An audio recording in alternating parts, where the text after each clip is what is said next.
சிலருடைய சுபாவமே எப்படி இருக்கும் அப்படின்னா, மற்றவர்களை ஏதாகிலும் ஒரு காரியத்தில் குற்றப்படுத்திக்கிட்டே இருப்பாங்க. அவங்களுடைய பேச்சு, செயல், நடவடிக்கைகளை ஆராய்ச்சி செஞ்சு, அவங்க இப்படி பண்ணாங்க, நீ இப்படி பண்ணிட்ட, இப்படி பண்ணினதுனால தான் இப்படி ஆச்சு, நீ இதை செஞ்சிருக்கக்கூடாதுன்னு சொல்லி சில பல வருடங்கள் கடந்து கூட சில விஷயங்களை ஞாபகப்படுத்தி குத்தி கிளறிக்கிட்டே இருப்பாங்க. அது ஒரு ஒரு சிலருடைய சுபாவம். மற்றவர்களை குற்றவாளிகளாக தீர்க்கிறதுல ஒரு ஒரு சந்தோஷம். ஆனால் இது இப்படி செய்யலாமா?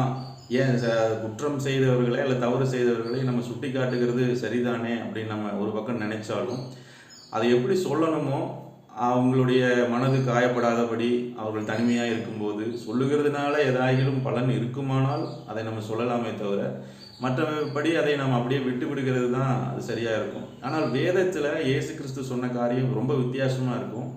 மலைப்பிரசங்கத்தில் அவர் சொன்ன காரியம் என்னன்னா, மத்திய 7ஆம் அதிகாரத்தில் 1வது 2வது வசனங்களை நம்ம வாசிக்கும் பொழுது, நீங்கள் குற்றவாளிகள் என்று தீர்க்கப்படாதபடிக்கு மற்றவர்களை குற்றவாளிகளாக நீங்கள் தீர்க்காதீர்கள். இதனுடைய அர்த்தம் என்ன அப்படின்னா, நம்ம மற்றவர்களை ஜட்ஜு பண்ணுறோம். இவங்க செஞ்சுட்டாங்க, இவங்க தவறுன்னு சொல்லி ஜட்ஜு பண்ணும்போது அதே மாதிரியான ஜட்ஜ்மெண்ட் தான் நமக்கு கிடைக்கும். ஏன்னா நம்மளும் பல தவறுகளை செய்கிறோம். மற்றவர்கள் நம்ம இடத்துல சொல்லலைன்னாலும் நம்ம பல தவறுகளை செய்கிறோம். வேத வசனத்துக்கு புறம்பாக நடக்கிறோம். கர்த்தருக்கு பிரியமில்லாத காரியங்களை செய்கிறோம். நம்மால் மற்றவர்களுக்கு இடைஞ்சல் உண்டாகுது.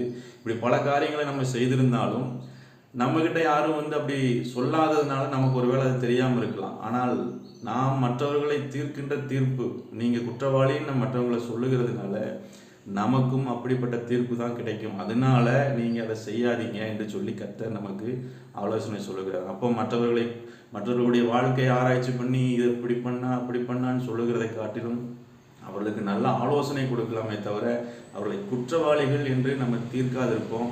அப்படி தீர்ப்போமானால் நிச்சயமாகவே நமக்கும் அப்படிப்பட்ட தீர்ப்பு தான் கிடைக்கும் என்று வேதவசனம் நமக்கு தெளிவாக சொல்லுகிறது. இந்த மற்றவர்களை குற்றவாளிகளாக பார்க்காத ஒரு இருதயம் எப்போ வரும் அப்படின்னா, மற்றவர்களை மன்னிக்கிற, ஒரு நிதானமாய் பேசுகிற, பொறுமையாக இருக்கிற ஒரு இருதயம் நமக்கு இருக்குமானால் அந்த மற்றவர்களை ஜட்ஜ் பண்ண மாட்டோம். நீ தப்பு செஞ்சுட்ட அப்படின்னு சொல்லி டக்குன்னு நம்ம சொல்ல மாட்டோம். அப்படி நம்ம சொல்லாது இருக்கிறது, அப்படி நம்ம தீர்ப்பு செய்யாமல் இருப்பது மிக மிக நல்ல ஒரு காரியம்.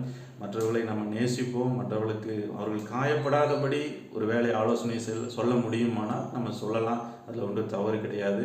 கர்த்தர் நம்மை ஆசீர்வதிப்பாராக. மீண்டும் நாளைக்கு சந்திப்போம். Have a good day.